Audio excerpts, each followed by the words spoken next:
দেশের জন্য যারা জীবন দিয়েছেন তাদের জন্য জান্নাতুল ফেরদৌসের উচ্চ মর্যাদা কামনা করছি। তাদের জন্য দেশবাসীর কাছে আমরা দোয়া কামনা করছি।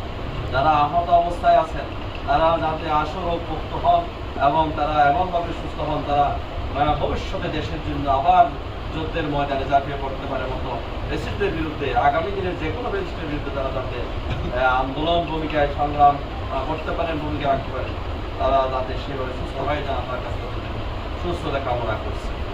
বিশেষ করে শহীদ পরিবার যারা আছে আমরা সরকারের কাছে দাবি জানাতে চাই, এই শহীদ পরিবারগুলোকে সরকারিভাবে যে পুনর্বাসন করার কথা ছিল সেই পুনর্বাসনের কার্যক্রমটা এখনো দৃশ্যমান হয় নাই।